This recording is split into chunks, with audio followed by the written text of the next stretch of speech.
ዛሬ የማሳያችሁ ዩቲዩቤ ላይ በአንድ ወር ምን ያክል ገንዘብ እንደሰራው አሳያችኋለሁ ማለት ነው።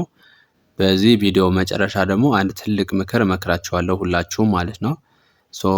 ቀጥታ መጀመሪያ ላይ ዋይቲ ስቱዲዮ ላይ ገባና የቻናሌን አናላይቲክስ ሙሉውን ማየት እችላለሁ ማለት ነው። እንግዲህ ከዚህ ላይ እንደምታዩት ቪውስ አለ ከመጀመሪያው፣ ከዛ ሰብስክራይበር አለ፣ ከዚህ ጋር ዋች አወር በአንድ ወር ውስጥ 28 ዴይስ ያስቀምጥልናል ማለት ነው። የመጀመሪያው ከዚህ ላይ እንደምታዩት ቪው 162205 ቪው ኢን 28 ዴይስ በ28 ቀን ውስጥ ወይም በአንድ ወር ይህን ታክል ቪው አይቶታል ማለት ነው። እንግዲህ የኔ ኮንተንት ምንድነው?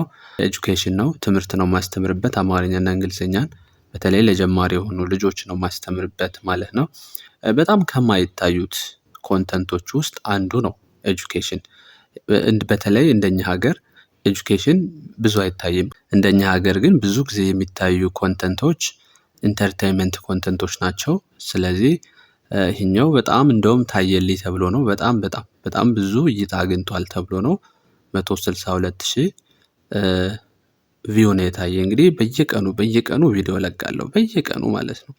አንድ ቀን የሚያጎደልኩት ቀን የለም በዚህ ወር ውስጥ ሙሉውን እና በጣም ብዙ ታይቷል። ይሄ ቪው ስንት እንደሰራ የምናይ ይሆናል። ከዛ ደግሞ እዚህ ላይ ዋች ታይም ሃወርስ ይላል። ዋች ታይም ሃወርስ ማለት ዋች ሃወር የምንለው ሰዓቱ ነው፣ ምን ያክል ሰዓት እንደታየ ማለት ነው። ስለዚህ እዚህ ላይ እንደምታዩት 7946.6 ይላል። እኛው በሰዓት የተቀመጠ ነው። ይሄ ዋች ሃወር ማለት ለምሳሌ አዲስ ቻናል ስትከፍቱ 1000 ሰብስክራይበር እና 4000 ዋች ሃወር መሙላት አለባችሁ አይደለም የሚለው። ስለዚህ ይሄኛው 7946 በአንድ ወር ውስጥ ማለት ነው። ያ ማለት ይሄ ቻናል አዲስ ሆኖ ቢሆን ከ4000 ከመጀመሪያ የሚያስፈልገው ዋች ሃወር 4000 ነው ሞኔታይዝድ ለመሆን ወይም ክፍያ ሊጀምርላችሁ። ከ4000 አልፎ 3946 ሌላ ይሄኛው ገንዘብ የሚሰራበት ይሆናል ማለት ነው። ይሄኛው ቪው ገንዘብ ይሰራል። 4000 ግን ምንድነው ምንም ነገር ለመጀመሪያ መስራት የማይችል ማሟላት ያለባችሁ ዋች ሃወር ነው ማለት ነው። ስለዚህ ኢማጂን ይሄኛው አዲስ ቻናል ሆኖ ቢሆን በአንድ ወር ውስጥ ሞኔታይዝድ ሆኖ ተወሰነች ገንዘብ ሰርቷል ማለት ነው። እሺ ከዛ ምን እናያለን መስላችሁ? እንወጣና ሰብስክራይበር ነው። ሰብስክራይበር እዚህ ላይ እንደምታዩት በአንድ ወር ውስጥ ብቻ ወደ 8400 ሰብስክራይበር አምጥቷል ማለት ነው። እዚህ ጋር እንደምታዩት 8435 በአንድ ወር ይህን የሚያክል ሰብስክራይበር አምጥቷል በ28 ቀን ብቻ ማለት ነው። እሺ ከዚህ በኋላ የምናየው ምንድነው? ምን ያክል ገንዘብ ሰራ ግን ይሄ ቻናል ምን ያክል ገንዘብ ሰራ በአንድ ወራችን ማለት ነው። በጣም ትንሽ የገንዘብ ነች። ነገር ግን የሆነ ነገር እንድትማሩ ፈልጋለሁ። ኤስቲሜትድ ሬቨኒው ይላል እዚህ ላይ 153.12 አሜሪካን ዶላር ማለት ነው። 153.12 ዶላር በጣም ትንሽዬ ናት። እንደው ግን ወደኛ ሀገር ስናመጣት ግን ይቺ ነገር በጣም ቀላል አይደለችም፣ ብዙ ብር ናት። ምክንያቱም አብዛኛው የኢትዮጵያ ተቀጣሪ ሰው ተቀጥሮ የሚሰራ ሰው አብዛኛውን ጊዜ የሚከፈለው ደሞዝ እዚህም በታችም አለ፣ ከ153 ከዚችም በታች አለ በወር የሚከፈለው ማለት ነው። ነው ስለዚህ 153ን ወደ 100 ምናምን ብታባዙት ወደኛ ሀገር ሲመነዘር ማለት ነው ስንት ብር ይመጣል? 20 ምናምን ሺህ ይመጣል ማለት ነው። ስለዚህ 20 ምናምን ሺህ ማለት በጣም ቀላል አይደለም። ነገር ግን ለኔ ከድካሜ አንፃር ይሄኛው አይደለም የሚያጓጓው፣ ወይም ደግሞ ይሄኛው አይደለም የኔ ገንዘብ የኔ ገቢ ማለት ነው። ይሄኛው እንደ ቲፕ ተውትና የኔ ኮንተንት ኤጁኬሽን ነው ብያቸዋለሁ። በግል አስተምራለሁ ኦንላይን ማለት ነው፣ አማርኛ እና እንግሊዝኛ። ስለዚህ እሱን ስለማስተምር በግል ተማሪዎች የሚከፍሉኝ ነው እንጂ ይሄኛው ሊያኖረኝም አይችልም። የራሴ ወጪ ጋር ሳስበው ጭራሽ ማይታሰብም።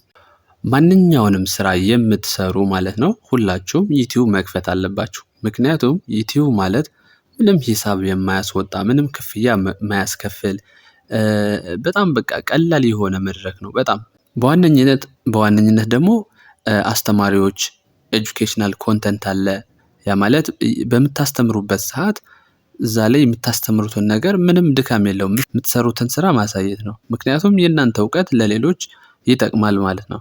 ውድ ካሜራ ምናምን አይጠበቅባችሁም። ጀስት ባላችሁ ነገር ጀምሩ። እኔ እንደኔ ሀሳብ ከቲክታክ ዩቲዩብን በጣም እመርጣለሁ በጣም ስለዚህ ሁላችሁም ዩቲዩብ ክፈቱ፣ ጀምሩ። የኔ ሀሳብ ነው ከምንም በላይ ማለት ነው።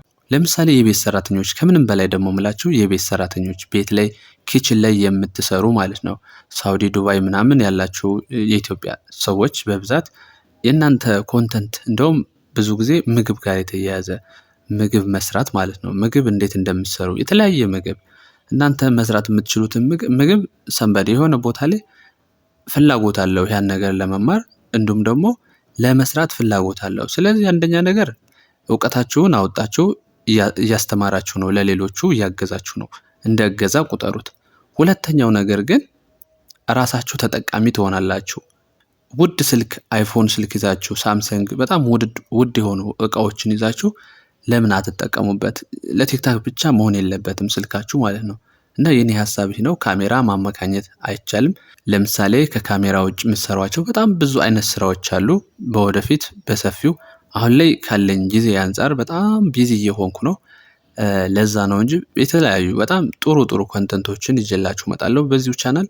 ሁላችሁም ሰብስክራይብ አድርጉኝ። የተሻለ ጥሩ ነገር ስለ ዩቲዩብ እና ዩቲዩብ ነክ ጉዳዮች እንዲሁም አንዳንድ ቴክኖሎጂ ጉዳዮች እንማማርበታለን ማለት ነው። ተመችቷችሁ ከሆነ ላይክ አድርጉኝ። በቀጣይ በሌሎች እመጣለሁ ማለት ነው። ሰላማችሁ ይብዛ። ቻው